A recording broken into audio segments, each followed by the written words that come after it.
এই যে তোমাদের কাছে রমজান মাস এসেছে, এই রমজান মাস হচ্ছে বরকতময় মাস। তার মানে পুরো মাসটাই হচ্ছে বরকতের, পুরো মাসটা রহমতের। কিভাবে রহমতের? ইমাম তিরমিজি যে হাদিস সিয়ামের অধ্যায় এনেছেন, সিয়ামের প্রথম হাদিস যেটা 682-তে আপনি পেয়ে যাবেন, তাতে আছে ফুতিহাত আবওয়াবুল জান্নাহ, ও আরেক বর্ণনা আসছে ফুতিহাত আবওয়াবুর রাহমা ফালাম ইউগলাক মিনহা বাবুন। রমজান মাস আসলে রহমতের প্রত্যেকটা দরজা খুলে দেওয়া হয়, আর রমজান থাকা অবস্থায় বন্ধ করা হবে না। তার মানে ওটা শুধু 10 দিনের জন্য খোলা হয় না, পুরো রমজান মাসের জন্য খোলা হয়। এবং হাদিসের শেষ বাক্য হচ্ছে ওয়ালিল্লাহি উতাকাউ মিনান নার ওয়া যালিকা কুল্লা লাইলা। রমজানের প্রত্যেক রাতে আল্লাহ অসংখ্য মানুষকে ইতকু মিনান নার, মানে জাহান্নাম থেকে মুক্তির ঘোষণা করে দেন। তাহলে নাজাত শুধু 10 দিন নাই, নাজাত পুরো 30 দিন পর্যন্ত চলবে। এই জন্য আমাদের হুজুরদেরকে একটু শুধরাতে হবে। যারা এইসব ক্যালেন্ডার ছাপে, তারা তাহাকিক ছাড়াই শুধু বাপদাদার থ্রুতে তারা ধর্ম প্রচার করেই থাকে। এই জন্য এদেরকে একটু এই বিষয়গুলো গভীরভাবে ভেবে দেখতে হবে। রমজান পুরোটাই হচ্ছে বরকতের, রমজান পুরোটাই হচ্ছে নাজাতের। আমাদেরকে সেই চিন্তা ভাবনা নিয়ে বা সেই দৃষ্টিভঙ্গি নিয়ে আমাদেরকে রমজান কাটাতে হবে। তো এইভাবে রমজানের বলেছিলাম প্রায় 15 থেকে 20টি বৈশিষ্ট্যের কথা কোরআন হাদিসে পাওয়া যায়। কিন্তু আল্লাহ সুবহানাহু ওয়া তাআলা সব থেকে গুরুত্বপূর্ণ বা একটা কথা শুধু কোরআনে বলেছেন, এটাই হবে আজকের খুতবার মূল বিষয়। তা আজকের খুতবায় আমি 3টা দিক তুলে ধরার চেষ্টা করব। এক, সিয়াম পালনের উদ্দেশ্য কি, কেন আমাদের সিয়াম পালন করতে হবে, আল্লাহ কি বলেছেন আমাদেরকে, কি চেয়েছেন আমাদের কাছ থেকে, আল্লাহর ডিমান্ড কি ছিল, এটা হবে বক্তব্যের একটা দিক। দ্বিতীয় দিক হচ্ছে সিয়াম আপনার কখন লাভজনক হবে, মানে আপনি সিয়াম দ্বারা কখন উপকৃত হতে পারবেন, এর জন্য আপনার কিছু করণীয় রয়েছে। এবং তৃতীয় দিক হচ্ছে সিয়ামকে হেফাজত করা, সিয়ামের হেফাজত বলে কিছু জিনিস আছে, এটা আমাদেরকে জানতে হবে যে কিভাবে আপনি সিয়ামকে হেফাজত করতে পারবো। এবার আসুন খুব দ্রুত আমি সংক্ষিপ্ততার সাথে মূল বিষয়টা আপনার কাছে তুলে ধরি যে সিয়ামের মূল উদ্দেশ্য কি ছিল। কোরআনে আল্লাহ সুবহানাহু ওয়া তাআলা মাত্র একটা কথা বলেছেন। কোরআনে আল্লাহ সুবহানাহু ওয়া তাআলা বলেছেন, ইয়া আইয়ুহাল্লাযীনা আমানু কুতিবা আলাইকুমুস সিয়াম কামা কুতিবা আলাল্লাযীনা মিন ক্বাবলিকুম লাআল্লাকুম তাত্তাকুন। আল্লাহ বলেছেন যে আমি তোমাদের উপরে সিয়ামকে বিধিবদ্ধ করে দিয়েছি, যেমন তোমাদের পূর্বের জাতির উপরে বিধিবদ্ধ ছিল। কেন? লাআল্লাকুম তাত্তাকুন, যাতে করে তুমি মুত্তাকি হতে পারো। আমি জানি এই আয়াত বহুবার শুনেছেন, এটা সূরা বাকারার 183 নম্বর আয়াত। আজকে ভিন্ন একটা দিক নিয়ে আমি আপনার কাছে এই আয়াতটাকে পেশ করতে চাচ্ছি। সেটা হচ্ছে এই, প্রথম কথা হলো কোরআনে আল্লাহ সুবহানাহু ওয়া তাআলা সবচেয়ে দামি বা মূল্য, মানে বেশি শ্রেষ্ঠ, বা আল্লাহ যেটা বলেন এটাই সব থেকে শ্রেষ্ঠ, ওই কথাগুলোই কোরআনে আল্লাহ নিজে ব্যক্ত করে থাকেন। রমজান মাসের 20টা বৈশিষ্ট্য ধরে নেন রয়েছে, কিন্তু আল্লাহ কেবল একটা বলেছেন। সেটা কি? আল্লাহ সুবহানাহু ওয়া তাআলা বলেছেন যে শাহরু রমাদান আল্লাযী উনজিলা ফীহিল কুরআন। রমজান মাসের বৈশিষ্ট্যের মধ্যে একটাই বৈশিষ্ট্য আল্লাহ উল্লেখ করেছেন, যেটা হচ্ছে কোরআন নাজিল হওয়ার মাস। তেমনি সিয়াম রাখার অনেক মর্যাদা। সিয়াম রাখলে অতীতের গুনাহ মাফ, যেটা বুখারীর হাদিস আপনি জানেন, মান সামা রমাদানান ঈমানান ওয়া ইহতিসাবান গুফিরা লাহু মা তাকাদ্দামা মিন যামবি। এটা ঈমানের অধ্যায়ে এনেছেন ইমাম বুখারী, 37-38 নম্বর আয়াতে পেয়ে যাবেন।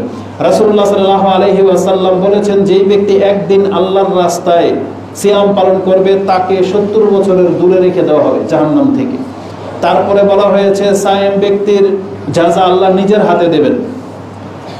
কুল্লু আমাল ইবনে আদম লাহু ইল্লা সিয়াম ফাইন্নাহু লি ওয়া আনা আজজি বি। এটাও বুখারীতে আছে যে আমি নিজে সায়েম ব্যক্তিকে পুরস্কৃত করব। সিয়াম রাখার এইভাবে বহু কিছু আছে। রাসূলুল্লাহ সাল্লাল্লাহু আলাইহি ওয়াসাল্লাম এক ব্যক্তিকে, এক সাহাবীকে বলেছেন, আলাইকা বিসিয়াম, তুমি তোমার উপরে সিয়াম রাখাটাকে বাধ্যতামূলক করে নাও, ফাইন্নাহু লা মিসলা লাহ। সিয়াম রাখার মতন নেকির ক্ষেত্রে উপকারের দিক থেকে আর কোনো ইবাদত নেই, ওটা সাহাবীকে বলেছিলেন।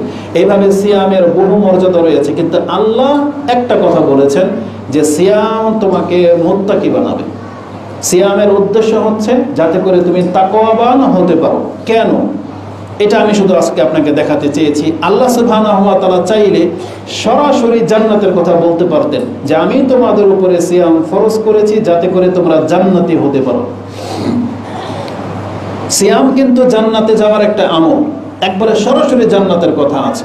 যেমন একটা হাদিস নিয়ে নেন, ইমাম বুখারী রাহিমাহুল্লাহ তিনি তার জিহাদের অধ্যায় 56 নম্বর অধ্যায়, হাদিস হচ্ছে 2790তে আবু হুরায়রা রাদিয়াল্লাহু তাআলা আনহু থেকে একটা হাদিস কোট করা হয়েছে যে ক্বালা রাসূলুল্লাহ সাল্লাল্লাহু আলাইহি ওয়াসাল্লাম মান আমানা বিল্লাহি ওয়া বিরাসূলিহি ওয়া আকামাস সালাহ ওয়া সামা রামাদানা হাক্কান আলাল্লাহ আইয়ুদখিলাহুল জান্নাহ হাজারা আও জাহাদা আও জালাসা ফি আরদিহিল্লাতি উলিদা ফি। একজন ব্যক্তি যদি সে আল্লাহর প্রতি ঈমান আনে, রাসূল সাল্লাল্লাহু আলাইহি ওয়াসাল্লামকে রাসূল বলে বিশ্বাস করে নেয়, এই ব্যক্তি যদি 5 ওয়াক্ত নামাজ আদায় করে এবং রমজান মাস পেয়ে গেলে রমজান মাসের যদি সিয়াম আদায় করে, আল্লাহর উপরে এটা হক হয়ে যায় যে আল্লাহ তাকে জান্নাত দিবেই দিবে। কানা হাক্কান আলাল্লাহ আইয়ুদখিলাহু আল জান্নাহ, আল্লাহ তাকে জান্নাত দেবেনই দেবেন, এটা আল্লাহর পক্ষ থেকে ওয়াদা। বলা হয়েছে এই ব্যক্তি হিজরত করুক আর না করুক, জিহাদ করুক আর না করুক, সে যেখানে জন্মেছে, যে এলাকায় বসবাস করেছে, তার মৃত্যু যদি ওখানে হয়ে যায় তারপরও সে জান্নাত পাবে। এটি ইমাম বুখারী কোট করেছেন। তার মানে সিয়াম সরাসরি জান্নাতের সুসংবাদ দিচ্ছে আপনাকে। আরেকটা হাদিস নিয়ে নেন, যে হাদিসটি ইমাম বুখারী এবং মুসলিম তারা উভয় কোট করেছেন। বুখারীতে 3257 এবং মুসলিমে হাদিসটি 2600 রয়েছে। ফিল জান্নাতি সামানিয়াতা আবওয়াব, জান্নাতের 8টা দরজা রয়েছে, তার মধ্যে ফিহা বাবুন ইউসাম্মুর রায়্যান, একটা দরজার নামই হচ্ছে আর রায়্যান, লা ইয়াদখুলুহু ইল্লা সাইমুন, সেখানে সায়েম ব্যক্তি ছাড়া আর কোনো ব্যক্তি ঢুকতে পারবে না। তার মানে জান্নাতের একটা দরজাই আছে হচ্ছে রোজাদার ব্যক্তিদের জন্য। তো যেখানে সিয়াম পালন করলে সরাসরি জান্নাতের কথা আছে, কিন্তু আল্লাহ কেন বললেন না যে তুমি জান্নাতি হতে পারো? কিন্তু আল্লাহ বলেছেন লাআল্লাকুম তাত্তাকুন, তবে তুমি মুত্তাকি হতে পারবে। কেন? আল্লাহ সুবহানাহু ওয়া তাআলার ভাষার ব্যাপক হিকমা রয়েছে। আল্লাহ সুবহানাহু ওয়া তাআলা বহু উদ্দেশ্য নিয়ে কথা বলেন, যার কিছুটা আমরা অনুধাবন করতে পারি কাছাকাছি, অথবা অনেক সময় সক্ষম হই না। তবে বিজ্ঞ আলেম যারা সালফে সালেহিন তারা বহু কথা বলেছেন। আমি আমার দৃষ্টিভঙ্গি থেকে এখানে 2টা জিনিস আপনার কাছে তুলে ধরতে চাচ্ছি। আল্লাহ সুবহানাহু ওয়া তাআলা সায়েম ব্যক্তিকে সরাসরি জান্নাতি না বলে তাকওয়াবান হতে পারবে কেন বললেন? এটা 2টা দিক আমি আপনার কাছে পেশ করব। এক, আমি কোরআন থেকে দেখতে পাচ্ছি আল্লাহ যদি বলে দিতেন সায়েম ব্যক্তিকে যে তুমি জান্নাতি, তাহলে এর আগে সে অনেক কিছু প্রাপ্ত হয় আল্লাহর পক্ষ থেকে, সেগুলো মিসিং হয়ে যাবে। কিন্তু আল্লাহ সুবহানাহু ওয়া তাআলা যখন বলেছেন লাআল্লাকুম তাত্তাকুন, তুমি মুত্তাকি হতে পারবে, আর মুত্তাকি হতে পারলে এই মুত্তাকিকে আল্লাহ জান্নাতের আগেও আরো বহু মর্যাদার কথা উল্লেখ করেছেন। আল্লাহ সেগুলোকে বহাল রাখতে চেয়েছেন। তার মানে আপনার জান্নাতটাই মূল না, জান্নাত তো আপনি পাবেনই পাবেন মুত্তাকি হতে পারলে, কিন্তু তার আগে ওই জান্নাতে যাওয়ার আগে একজন মুত্তাকিকে আল্লাহ কতটা সম্মানিত করেছেন, এটা 2-1টা দিক আমি আপনাকে দেখাই। প্রথমত আল্লাহ সুবহানাহু ওয়া তাআলা মুত্তাকিদের সম্পর্কে এমন একটা কথা বলেছেন, এর চাইতে বড় সম্মান আর হতে পারে না। তাকে আল্লাহ সুবহানাহু ওয়া তাআলা শুধু এই কথা বলেন নাই যে মুত্তাকিরা জান্নাতে যাবে, বরং আল্লাহ জান্নাতকে প্রস্তুত করে দিয়ে বলেছেন আমি জান্নাতটা বানিয়েছি মুত্তাকিদের জন্য। বুঝেন? মানে আপনি একটা অনুষ্ঠান করেছেন, একটা এমন কিছু করেছেন, বিশেষ দিন বিশেষ জায়গা, কোনো না কোনো ব্যক্তিকে উদ্দেশ্য করে আপনার চিফ গেস্ট যিনি বা মূল মেহমান যিনি, তার জন্য এই খাবার আয়োজন।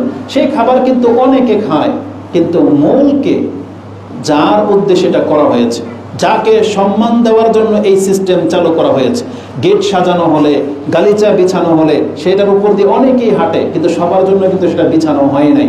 এটা ওই ব্যক্তিকে উদ্দেশ্য করে করা হয়েছে যিনি হচ্ছেন মূল। তা আল্লাহ বলেছেন জান্নাতে তো অনেকেই যাবে, একেবারে মুত্তাকি না হতে পারলে সাধারণ একজন মুসলিম যদি ইমানকে ঠিক রেখে থাকে, শিরিক না করে থাকে, তার আমল যত কম হোক শাস্তি পাওয়ার পরও সে জান্নাতে যাবে।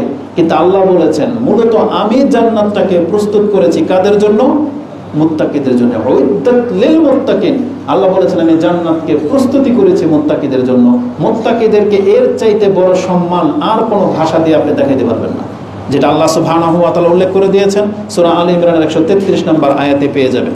এবং আল্লাহ সুবহানাহু ওয়া তাআলা মুত্তাকিদের সম্পর্কে বলেছেন ওয়া উজলিফাতিল জান্নাতু লিল মুত্তাকিনা গায়রা বাঈদ, আল্লাহ বলেছেন জান্নাতকে আমি বিচারের মাঠে একেবারে কাছে নিয়ে আসব। গায়রা বাঈদ, সেটা দূরে হবে না, একেবারে হাতের নাগালে তুমি তোমার চোখের সামনে জান্নাতকে দেখতে পাবে, সেটাও আল্লাহ বলেছেন এটাও আমি করব মুত্তাকিদের জন্য। আল্লাহ বলেছেন ওয়াজলিফাতিল জান্নাতু লিল মুত্তাকিনা, আমি মুত্তাকিদের জন্য জান্নাতটাকে কাছে নিয়ে আসব, যেটা আল্লাহ সুবহানাহু ওয়া তাআলা সূরা কফ 50 নম্বর সূরার 31 নম্বর আয়াতে বলেছেন। এবং আল্লাহ বলেছেন ইন্না লিল মুত্তাকিনা ইনদা রাব্বিহিম জান্নাতিন নাঈম, নিশ্চয়ই মুত্তাকিদের জন্য আল্লাহর কাছে নিয়ামত ভরা জান্নাত রয়েছে, যেটা আল্লাহ সুবহানাহু ওয়া তাআলা সূরা আল কালাম 68 নম্বরের 34 বলেছেন। এবং আল্লাহ সুবহানাহু ওয়া তাআলা সূরা মারিয়ামের মধ্যে 63 নম্বর আয়াতে বলেছেন তিলকাল জান্নাহ, এই যে জান্নাত, জান্নাতকে দেখিয়ে দিয়ে বলা হবে আল্লাতি নূরিসু মিন ইবাদিনা মান কানা তাকিয়া, আমার বান্দাদের মধ্যে যারা মুত্তাকি, আল্লাহ বলেছেন এই জান্নাত আমি তাদেরকে ওয়ারিস হিসেবে দিয়ে দিব। তার মানে জান্নাতটাই মূলত মুত্তাকিদের জন্য। এভাবে আল্লাহ সুবহানাহু ওয়া তাআলা মুত্তাকিদেরকে বলা হয়েছে তারা আল্লাহর মেহমান হয়ে উঠবে, যেটা আপনি সূরা মারিয়ামের মধ্যেই পেয়ে যাবেন। তাহলে জান্নাত মূলত মুত্তাকিদের জন্য। তার আগে আল্লাহ সুবহানাহু ওয়া তাআলা বলেছেন মুত্তাকি যেই ব্যক্তি হতে পারবে তার জন্য সব সম্মান। হাদিসেও এই ভাষায় এসেছে, রাসূল বলেছেন আল হাসাবুল মাল ওয়াল কারমাত তাকওয়া, ধন সম্পত্তির মধ্যে কি আছে? আভিজাত্য, গৌরব, মানুষ এগুলোকে অহংকার করে, গৌরব করে, কিন্তু সম্মান কিসে আছে? বলা হয়েছে আল কারমা আর তাকওয়া, তাকওয়ার মাঝে হচ্ছে সম্মান। মানে যে ব্যক্তি যত তাকওয়াবান নিঃসন্দেহে সে সম্মানিত, আপনি তাকে সম্মান দিতে জানেন আর না জানেন, কিন্তু তার ওই ব্যক্তিত্বটাই হচ্ছে সম্মান পাওয়ার যোগ্য, যেটা ইমাম তিরমিজি রাহমাহুল্লাহ 3271, ইবনে মাজাতে হাদিসটি 4219 রয়েছে। তার মানে তাকওয়ার মাধ্যমে সম্মান হাসিল হওয়ার ব্যবস্থা আল্লাহ সুবহানাহু ওয়া তাআলা রেখেছেন। আল্লাহ সুবহানাহু ওয়া তাআলা আল্লাহ অভিমুখী হওয়াটাকে সম্মানের মাপকাঠি করেছেন। মানে আল্লাহ সুবহানাহু ওয়া তাআলা নিজেই আমাদেরকে জানিয়েছেন যে আমার কাছে ওই ব্যক্তি হচ্ছে সম্মানিত যেই ব্যক্তি হচ্ছে তাকওয়াবান। আর আমাদেরকে আল্লাহ বিভিন্ন রূপে, বিভিন্ন রঙে, বিভিন্ন অবস্থায় সৃষ্টি করেছেন, এটা হচ্ছে পৃথিবীর ভারসাম্যকে টিকিয়ে রাখার জন্য। কিন্তু আল্লাহর কাছে সম্মানিতকে, যে আয়াতটি আপনি সূরা হিজরের মধ্যে, সূরা তাহরিমের মধ্যে পেয়ে যাবেন, এখানে এটা উল্লেখ করা হয় নাই, একটু পরে আসবে সেই আয়াতটা, যে আল্লাহ সুবহানাহু ওয়া তাআলা বলেছেন ইন্নামা আকরামাকুম ইনদাল্লাহি আতকাকুম, নিশ্চয়ই তোমাদের মধ্য থেকে ওই ব্যক্তি হচ্ছে আমার কাছে সবচেয়ে সম্মানিত যেই ব্যক্তি হচ্ছে তাকওয়াবান। তো এই জন্য আল্লাহ বলেছেন যে সিয়াম তোমাকে তাকওয়াবান বানাবে, কারণ তাকওয়াবান হচ্ছে আল্লাহর কাছে সম্মানিত।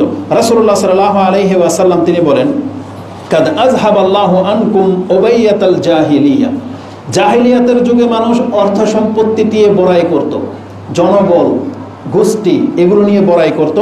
আল্লাহ সুবহানাহু ওয়া তাআলা ইসলাম দিয়ে সেই জাহিলিয়াতের দাম্ভিকতাটাকে আল্লাহ ভেঙে দিয়েছেন।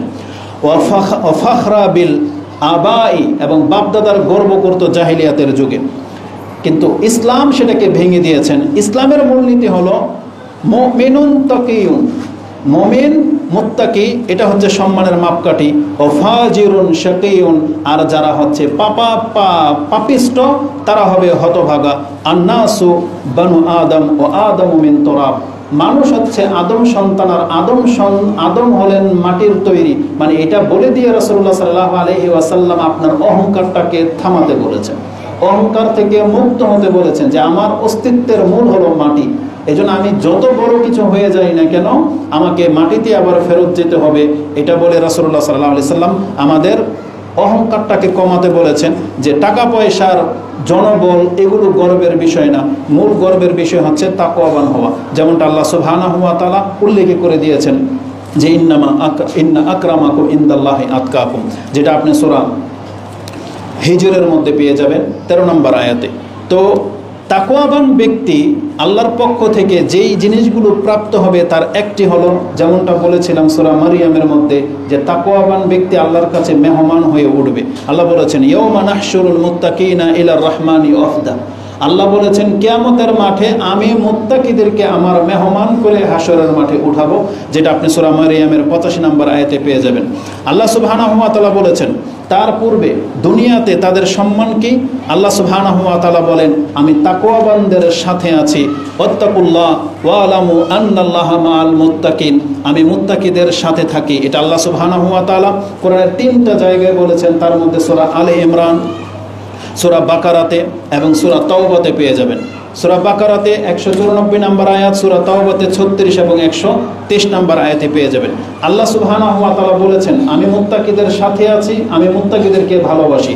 আল্লাহ সুবহানাহু ওয়া তাআলা বলেন, বালা মান আওফা বিআহদিহি ওয়াত্তাকাউ ফাইন্নাল্লাহা ইউহিব্বুল মুত্তাকিন। নিশ্চয়ই যারা প্রতিশ্রুতিকে পুরা করে, এমন আল্লাহকে ভয় করে, আল্লাহ বলেছেন আমি এমন মুত্তাকিদেরকে ভালোবাসি, যেটা সূরা আলে ইমরানের 76 নম্বর আয়াতে পেয়ে যাবেন।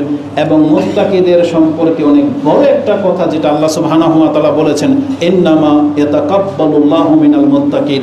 আল্লাহ যদি কোনো ইবাদত গ্রহণ করে থাকেন তাহলে প্রথম প্রাধান্য দেন মুত্তাকিদেরটাকে, এবং আল্লাহ বলেছেন আমি মুত্তাকিদের ইবাদতকে গ্রহণ করে থাকি। এই আয়াতের তাফসিরে আবু দারদা রাদিয়াল্লাহু তাআলা আনহুর একটা চমৎকার উক্তি রয়েছে। তিনি বলতেন,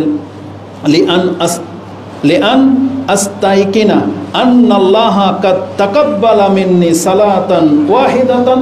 আমি যদি একিন হয়ে যেত, আমার মানে অন্তর থেকে যদি আমি দৃঢ় প্রত্যয়ের সাথে যদি এটা জানতে পারতাম যে আল্লাহ আমার কাছ থেকে 2 রাকাত সালাত গ্রহণ করেছেন। তিনি বলতেছেন, আবু দারদা বলতেছেন, যদি আমার এটা একিন হয়ে যাইত যে আমার কোন 2 রাকাত আল্লাহ সুবহানাহু ওয়া তাআলা সালাত আমার গ্রহণ করেছেন, ওয়াহিদাতিন কোনো একটা নামাজ, আহাব্বু ইলাইয়া মিনাদ দুনিয়া ওয়া মা ফিহা, আমার কাছে দুনিয়া এবং দুনিয়াতে যত সম্পত্তি আছে তার চাইতে বেশি পছন্দনীয় হতো ওই কথাটা যে আল্লাহ যদি আমাকে বলে দিতেন যে তোমার ওই দিনের 2 রাকাত নামাজ কবুল হয়ে গেছে। তিনি বললেন কেন? কারণ তিনি বলেছেন ইন্নামা ইয়াতাকাব্বালুল্লাহু মিনাল মুত্তাকিন, কারণ আল্লাহ মুত্তাকিটাকে গ্রহণ করে থাকে। এখন আমাদের মধ্যে যাদের ইবাদত আল্লাহ গ্রহণ করে নেয়, তার মানে আপনি সার্টিফিকেট প্রাপ্ত যে আপনি মুত্তাকি, আর আপনি মুত্তাকি হয়ে যাওয়া মানে কি? আল্লাহ বলেছেন তোমার জন্য আমি জান্নাতকে প্রস্তুত করে দিয়েছি। এটা হচ্ছে চেইন, প্রত্যেকটা কথার একটা চেইন থাকে। এই জন্য যেই ব্যক্তি মুত্তাকি হতে পারবে সে তো জান্নাত পাবেনই পাবেন। তার আগে আল্লাহ বলেছেন আল্লাহ আপনার সাথে আছেন, আল্লাহ আপনাকে ভালোবাসেন, আর আল্লাহ মুত্তাকিটাকে গ্রহণ করে থাকেন। কিয়ামতের মাঠে আল্লাহ মুত্তাকিদেরকে তার মেহমান করে উঠাবেন। তাহলে এই সমস্ত কথাগুলো থেমে যেত যদি আল্লাহ শুধু সিয়ামের মাধ্যমে ডাইরেক্ট জান্নাতের কথা বলে দিতেন। কিন্তু আল্লাহ সুবহানাহু ওয়া তাআলার আরেকটি নীতি আমি লক্ষ্য করে দেখেছি। আল্লাহ সুবহানাহু ওয়া তাআলা জাযার আগে ব্যক্তির মানকে তুলে ধরেন। এটা খুব সূক্ষ্ম একটা কথা। আপনি মুসলিম, আপনি দেখবেন প্রায় প্রায় কোরআনে আপনি সালাতের বর্ণনা আসছে, সিয়ামের বর্ণনা আসছে, সচ্চরিত্রের বর্ণনা আসছে, তার জাযা আপনাকে উল্লেখ করা হয়েছে, কিন্তু সেটা বলার আগে আল্লাহ আপনার গুণ প্রকাশ করেছে। যেমন কাদ আফলাহাল মুমিনুন, আল্লাহ বলেছেন মুমিনরা সফলকাম, এখানে আল্লাহ মুমিন বলে সম্বোধন করেছেন, তারপরে বলেছেন জাযার কথা। আরেকটা সূক্ষ্ম বিষয় হচ্ছে সূরা বনী ইসরাঈলে রয়েছে, যেখানে আল্লাহ সুবহানাহু ওয়া তাআলা বাপ মার সাথে ভালো আচরণ করতে বলেছেন। সেখানে আল্লাহ সুবহানাহু ওয়া তাআলা বলেছে ইন তাকুনু সালিহিনা ফাইন্নাহু কানা লিল আওয়াবিনা গফুরা। আল্লাহ বলেছেন যদি তুমি সৎকর্মশীল হও, আল্লাহ বলে দিতেন ইন্নাহু কানা গফুরা, আল্লাহ ক্ষমাশীল, কিন্তু আল্লাহ ক্ষমার আগে বলেছেন ইন্নাহু কানা লিল আওয়াবিনা গফুরা। আল্লাহ বলেছেন আমি এই রকমের অগ্রগামীদেরকেই ক্ষমা করে থাকি। তার মানে যারা সৎকর্মশীল তাদেরকে আওয়াবিন বলা হয়েছে, তারা হচ্ছে আগে বেড়ে যাওয়া ব্যক্তি। তারপরে তাদের জাযা হিসাবে বলা হয়েছে যে আমি তাদেরকে ক্ষমা করে দেব। এটা সূরা বনী ইসরাঈলের মধ্যে আপনি 25 নম্বর কি 26 নম্বর আয়াতে পেয়ে যাবেন। এবং সূরা বাইয়িনাতে দেখেন 7 নম্বর আয়াতে আল্লাহ কি বলেছেন, ইন্নাল্লাযীনা আমানু ওয়া আমিলুস সালিহাত। আল্লাহ বলতে পারতেন উলাইকা লাহুমুল জান্নাহ, যেটা 8 নম্বর আয়াতে আছে, কিন্তু আল্লাহ ওই জাযাউহুম বলার আগে তার সম্মানটাকে আল্লাহ তুলে ধরেছেন, ইন্নাল্লাযীনা আমানু ওয়া আমিলুস সালিহাত উলাইকা হুম খায়রুল বারিয়া। নিশ্চয়ই যারা ঈমানদার এবং সৎ কাজ করে এরা হলো আমার সৃষ্টির শ্রেষ্ঠ। এটা আল্লাহ তাদের মান বলে দিয়ে তারপরে বলেছেন জাযাউহুম ইনদা রাব্বিহিম জান্নাতুন তাজরি মিন তাহতিহাল আনহার। তারপরে তাদের জাযার কথা উল্লেখ করেছেন। এই বাচ্চারা, এই এটা জুমার খুতবা চলতেছে, কি চলতেছে? এটা তোমার ফোকাস কোন দিকে? তো আল্লাহ সুবহানাহু ওয়া তাআলা ব্যক্তির সম্মানকে আগে তুলে ধরেন, তারপরে জাযার কথা বলেন। নিঃসন্দেহে সিয়াম আপনাকে জান্নাত দেবে, কিন্তু আল্লাহ তার আগে আপনাকে মুত্তাকি বানাতে চেয়েছেন। এটা হচ্ছে একটা দৃষ্টিভঙ্গি। দ্বিতীয় দৃষ্টিভঙ্গি থেকে আমি আপনাকে যেটা দেখাতে পারি, যদি আল্লাহ বলে দিতেন যে সিয়াম দ্বারা তুমি জান্নাত পেয়ে যাইবা, তাহলে কোনোভাবে সিয়াম পালন করে নিলেই হয়ে যেত। কিন্তু আল্লাহ সুবহানাহু ওয়া তাআলা বলেছেন লাআল্লাকুম তাত্তাকুন, যাতে করে তুমি তাকওয়া অর্জন করতে পারো। তার মানে বোঝা যাচ্ছে যে শুধু সিয়াম রেখে নিলেই হয়ে যাবে না, বরং আপনাকে এমন একটা যোগ্যতায় নিয়ে আসতে হবে যেটা প্রমাণ করবে যে হ্যাঁ আপনি আল্লাহ ভীরুতা গ্রহণ করতেছেন। যেভাবে আপনি হালাল জিনিস খাদ্য পানীয় আপনি চাইলেও পিপাসায় বুক ফেটে যাচ্ছে কিন্তু আপনি খাচ্ছেন না আল্লাহর ভয়ে, ঠিক পাপের ক্ষেত্রেও এই একই নীতিটা অবলম্বন করতে হবে যে আমি আল্লাহর ভয়ে পাপটা করবো না, এটা দেখবো না। তো আজকে আমরা যদি একটা মাস এভাবে নিজেকে কন্ট্রোল করে চলি তাহলে আমাদের মধ্যে আল্লাহ ভীরুতা জন্ম নেবে। আর এটাই ছিল আল্লাহ সুবহানাহু ওয়া তাআলার মূল উদ্দেশ্য, যার ফলে আল্লাহ বলেছেন লাআল্লাকুম তাত্তাকুন, যাতে করে তুমি মুত্তাকি হতে পারো। এই জন্য শুধুমাত্র সিয়াম পালন করে ওই একই স্বভাব চরিত্রের হয়ে থাকলে চলবে না, বরং সিয়ামকে আপনাকে গুরুত্বের সাথে নিতে হবে। যেই কথাগুলোই আমাদের সালাফগণ রাসূলুল্লাহ সাল্লাল্লাহু আলাইহি ওয়াসাল্লাম থেকে উপদেশ নিয়ে থাকেন, আমি সরাসরি আপনাকে দ্বিতীয় পয়েন্টে চলে যাই যে কিভাবে আপনি সিয়ামকে ভঙ্গ করবেন। যেসব কারণে সিয়াম ভঙ্গ হয় সেগুলো থেকে বেঁচে থাকবেন, ওই একটা কাজও করা যাবে না। উপরন্ত আল্লাহ সুবহানাহু ওয়া তাআলা আমাদেরকে সিয়াম হেফাজত করার একটা দিক নির্দেশনা দিয়েছেন। রাসূলুল্লাহ সাল্লাল্লাহু আলাইহি ওয়াসাল্লাম থেকে বলা হয়েছে,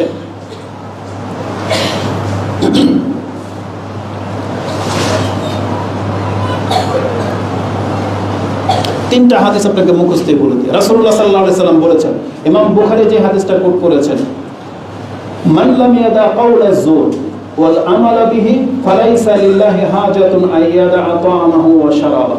যেই ব্যক্তি সায়েম হওয়া সত্ত্বেও মিথ্যা কথা এবং মিথ্যা কাজ কারবার ছাড়তে পারলেন না, আপনার এই সিয়াম আল্লাহর কাছে কোনো প্রয়োজন নেই।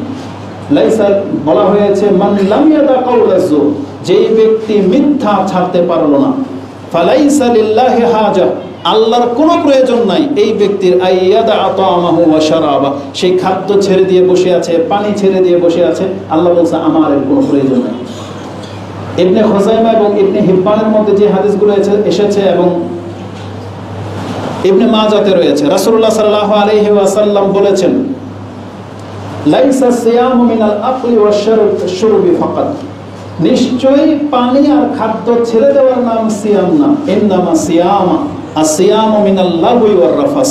বলা হয়েছে সিয়াম মূলত হলো লাগো, অনর্থক নিরর্থক যে কাজগুলো আছে, এবং রাফাস যৌনাচার থেকে নিজেকে মুক্ত রাখার নাম হচ্ছে সিয়াম। আপনি স্ত্রীর সহবাস হয়তো করেন না, কিন্তু আপনার মোবাইলে তা থেকে আপনি মুক্ত না, এগুলো আপনি দেখতেই থাকেন, ওই টিকটকের মধ্যে ডুবে আছেন, এই লাগো থেকে আপনাকে বাঁচতে হবে, এটার থেকে মুক্ত থাকার নাম হচ্ছে সিয়াম।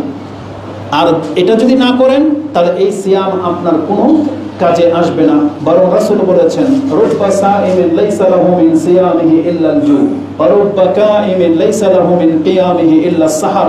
কত সায়েম ব্যক্তি আছে সারা দিন সে পিপাসার কষ্টে থাকে, খিদার কষ্টে থাকে, কিন্তু সন্ধ্যাবেলা লেখা হয় এই ব্যক্তি ক্ষুধার্ত এবং পিপাসার্ত, কিন্তু কোনো নেকি লেখা হয় না। এবং কত তারাবি পড়া ব্যক্তি আছে, কিয়ামুল লাইল করা ব্যক্তি আছে, যে তার কিয়ামুল লাইল থেকে সে নেকি প্রাপ্ত হয় না, শুধু রাত জাগা ব্যক্তি লেখা হয়ে থাকে। অতএব আমাদের কিয়ামকে, আমাদের সিয়ামকে গুরুত্বের সাথে নিতে হবে, কারণ এই কিয়াম, এই সিয়ামের মান এমন।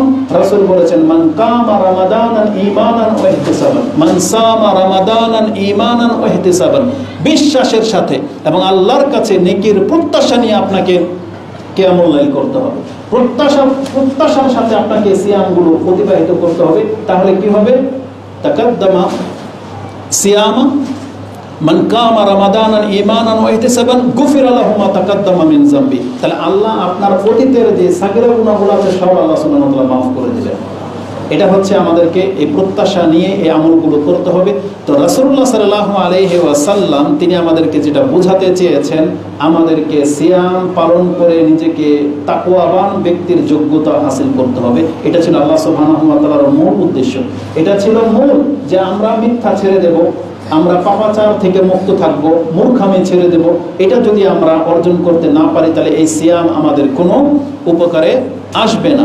এমনকি আবু হুরায়রা রাদিয়াল্লাহু তাআলা আনহু থেকে একটা উক্তি মুসান্নাফ ইবনে আবি শাইবা থেকে পাওয়া যাচ্ছে যে, কেন আবু হুরায়রা ওয়া আসহাবুহু, আবু হুরায়রা রাদিয়াল্লাহু তাআলা আনহু এবং তার সঙ্গীরা যেই দিন সিয়াম রেখে নিতেন, জালাসা ফিল মসজিদ, তারা মসজিদে অবস্থান করতেন। এটা রমজান মাসের ঘটনা না, কোন একদিন নফল সিয়াম যদি রেখে নিতেন তাদের চরিত্র ছিল তারা বেশিরভাগ সময় বা অধিকাংশ সময় মসজিদে কাটাতেন এবং তারা বলতেন নুতাহহিরু সিয়ামানা, আমরা আমাদের সিয়ামকে পবিত্র রাখার জন্য মসজিদে অবস্থান করতেছি।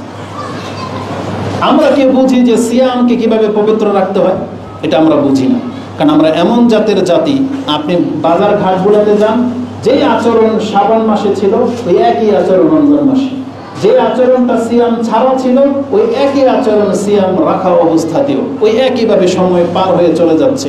এমনকি আমাদের কত মুসলিম ভাই সিয়াম রেখেছে, সারাদিন সে মিউজিক শুনে পার করে। আপনি আপনাদের নামি দামি মার্কেটগুলোতে যান, যেখানে আপনি দামি ব্র্যান্ডের বলে আপনি চালিয়ে দিচ্ছেন, সেখানে আপনি শখ করে জামা কাপড় কিনতে যান, কিন্তু একটা লোক মুখ খোলেন না। এটা হচ্ছে আপনার হীনতা। যেখানে রমজান মাসের দিনের বেলায় ওপেন মিউজিক চলতে থাকে, আপনি সেখান থেকে দামি ড্রেস তো কিনে নিয়ে আসেন, কিন্তু আপনার মুখ দিয়ে বলার তৌফিকটা পর্যন্ত হয় না যে এটা তো রমজান মাস, এটা মুসলিমদের অধ্যুষিত অঞ্চল। তোমাদের এই হিম্মত কিভাবে হয় যে এইভাবে তুমি ওপেন সারাদিন তুমি মিউজিক বাজিয়ে রাখবে? একটা কি দায়িত্ববান ব্যক্তি না? গত রমজান আমার মনে আছে, আমার 10টা দোকান থেকে আমাকে বের হইতে হয়েছে এই শুধু মিউজিকের কারণে। ম্যানেজার পর্যন্ত গিয়েছি, হট নাম্বার দিয়েছে ভুল নাম্বার, বলছে কোম্পানিকে ফোন দিন, এতটা দুঃসাহসিকতা পর্যন্ত দেখিয়েছে। কিন্তু আমাদের ক্ষমতা থাকলে এগুলো প্রত্যেকটা কোচে শিক্ষা দিয়ে দিতে হবে। কিন্তু আপনারা কেন উদ্যোগী হন না? কেন এটাকে রুখে দিতে হবে না কেন? কারণ মুসলিমদেরকে সিয়াম অবস্থায় এটাকে এই মাসটাকে সম্মান বজায় রেখে আমাদেরকে চলতে হতো। তো আমাদের সালাফদের নীতি কি? একজন বিজ্ঞ একজন ব্যক্তির কথা যেটা আমি লিখেছিলাম, কিন্তু এখন এখানে শো হচ্ছে না। মুসান্নাফ ইবনে আবি শাইবাতে যেটা আবু হুরায়রা রাদিয়াল্লাহু তাআলা আনহুর ঘটনা আপনাকে বলেছি, এটা 8881 8881 আপনি পেয়ে যাবেন। আমাদের সালাফদের একজন বিজ্ঞ ব্যক্তি তিনি বলেছেন একটা কথা, যে বলেছিলেন আমাদের সালাফগণ সিয়াম ছাড়াই তারা তাদের জবানকে হেফাজত করে চলত। তারা বাস্তবিক জীবনে আলফাল কথা বলতো না, নোংরামি তো নাই। তারা সিয়াম ছাড়াই যদি এই অবস্থায় তাদেরকে দেখা যায় যে তারা কোনো টিটকারি ফাজলামিতে নাই, তারা সবসময় কল্যাণকর কাজে লেগে আছে, ফাকাইফা বিহিম ইদা সামু, তখন তিনি বলেছিলেন আমাদের চিন্তা করা উচিত যে আমাদের সালাফরা যারা সিয়াম ছাড়াই মিথ্যা বলতো না, যারা সিয়াম ছাড়াই ঠাট্টা মশকারি টিটকারির মধ্যে ছিল না, তো ফাকাইফা বিহিম ইদা সামু, আমাদের এই সালাফগণ যখন সিয়াম রেখে নিতেন তারা তাদের দিনকে কিভাবে পার করতেন, এটা একটু ভেবে দেখার সময় এসেছে। আপনাকে ভেবে দেখতে হবে যে আমাদের সালাফগণ কিভাবে তাদের সিয়ামগুলোকে অতিক্রান্ত করতেন। এজন্য আমাদেরকে শুধু ঢালাওভাবে ওই স্রোতের সাথে সমাজের সাথে মিশে গেলে চলবে না। যেমনি আমরা কোরআন সুন্নাহ শিখতেছি বুঝতেছি, আমাদের চরিত্রটাও কোরআন হাদিস দিয়ে গড়তে হবে। এটাই হচ্ছে আমাদের মান, এটাই হচ্ছে আমাদের শান, আর এটাই হচ্ছে আমাদের দাওয়াত, যে আমাদের আমল আখলাক দিয়ে এই জাতির কাছে ইসলামটাকে তুলে ধরতে হবে।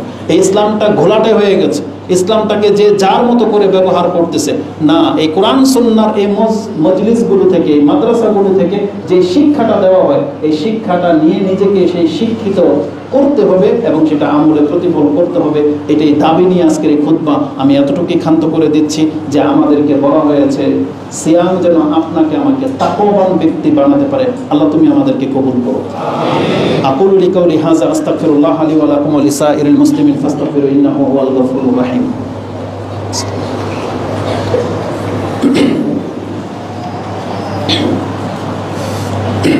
আলহামদুলিল্লাহি রাব্বিল আলামিন ওয়াসসালাতু ওয়াসসালামু আলা আশরাফিল আমবিয়াই ওয়াল মুরসালিন নবীনা মুহাম্মাদিন ওয়া আলা আলিহি ওয়া সাহবিহি আজমাইন ওয়া বাদ। কিছু আদব আছে সিয়াম থাকা অবস্থায়। আপনি সেহরি খাবেন একেবারে শেষ দিকে, কারণ যত দেরিতে আপনি সেহরি খাবেন তাতে কল্যাণ রয়েছে। মানে সেহরি খেতে খেতে পানি খাওয়া শেষ আর আজানের শব্দ কানে চলে আসলো, এই পর্যায়ে আপনাকে সেহরি খেতে হবে, কারণ এতে কল্যাণ। আপনি যদি আধা ঘন্টা আগে সেহরি খান, দেখা যাবে তন্দ্রা চলে আসবে, আপনার ফজর নামাজ মিস হয়ে যাওয়ার সম্ভাবনা আছে। এই জন্য ফজরের জন্য আপনাকে সেহরি একেবারে বিলম্ব খাওয়া, এটাই হচ্ছে রাসূলুল্লাহ সাল্লাল্লাহু আলাইহি সাল্লামের আদর্শ। ইফতারের সময় যখনই আপনার একিন হয়ে যাবে, আপনার জ্ঞান আছে যে আজকে এতটা বাজে ইফতারি, এতটা বাজে সূর্য ডুববে, আপনি বিলম্ব করবেন না, সাথে সাথে আপনি ইফতারি করে নেবেন। কারণ ওই পণ্ডিতি করে যে বিলম্ব করার যে টেন্ডেন্সি, যে নীতি, এটা ইহুদি নাসারাদের কাছ থেকে আসছে। এটা রাসূলুল্লাহ সাল্লাল্লাহু আলাইহি ওয়াসাল্লাম এবং সাহাবীদের আদর্শ নয়। বিষয়টা হচ্ছে দেখেন, মানে একটু ক্লিয়ার করে দিই, আপনি জানেন যে 6টা বাজে আজকে সূর্য ডুবে যাবে, তারপর আপনি প্রস্তুত করতে করতে কিন্তু 6টা 5, 6টা 10 অনেক সময় হয়ে যায়, আপনি খেজুর মুখে নিতে পারেননি। অনেক মা বোনরা এটা করে, এটা কোনো অপরাধ না। অপরাধ হচ্ছে আপনার জ্ঞান শিক্ষা, যে আপনি প্রস্তুত বসে আছেন আর নিজের ইচ্ছে আপনি 3 মিনিট 2 মিনিট দেরি করে ইফতার করবেন, এটাই হচ্ছে সমস্যা। এমনিতে আমরা যে কেউ দেখবেন তাড়াহুড়ার মধ্যে আমাদের 1, 2, 3 মিনিট দেরি হয়েই যাচ্ছে, কিন্তু আপনার শিক্ষাটা কাজে লাগাতে হবে যে আমার শিক্ষা হলো সূর্য ডুবে গেলেই এটাই হচ্ছে ইফতারের সময়, আর এই শিক্ষাটাই গ্রহণ করেন, এতেই কল্যাণ আছে। আর রাসূলুল্লাহ সাল্লাল্লাহু আলাইহি সাল্লাম এবং সাহাবায়ে কেরামদের এটাই আদর্শ ছিল যে তারা দ্রুত ইফতার গ্রহণ করে নিতেন। ওযু করার ক্ষেত্রে একটু সতর্কতা অবলম্বন করবেন। রাসূল সাল্লাল্লাহু আলাইহি সাল্লাম বলেছেন, তুমি সাধারণ অবস্থায় ওযু করবে একবার ইস্তিনশাক, যে তোমার পানি যেন তোমার হলকের পর্যন্ত পৌঁছে যায়, ইল্লা আন তাকুনু সাইমান, তবে সিয়াম অবস্থায় তুমি এটা করবা না। এই জন্য সিয়াম অবস্থায় স্বাভাবিক পানি নাকে এবং মুখে নিবেন। যদি কোনো ব্যক্তি ইচ্ছা করে টেনে নেন আর হলকে পানি চলে যায়, আপনাকে সিয়াম কাজা করতে হবে, এটা জেনে নেন। এই ফতোয়াগুলো বড় শেখদের কাছ থেকে নিয়ে নেবেন। তা আমাদেরকে অবশ্যই সিয়ামকে হেফাজত করতে হবে। আল্লাহ সুবহানাহু ওয়া তাআলার কাছে আমরা দোয়া করি, আল্লাহ এই রমজান মাস তোমার হক আদায় করে আমাদেরকে এই রমজান মাস অতিবাহিত করার তৌফিক দান করো, আমাদেরকে সুস্থ রাখো এবং আমাদের অপরাধগুলো আল্লাহ তুমি ক্ষমা করো। আমরা যে ইবাদতগুলো করি আল্লাহ তুমি এটা কবুল করো।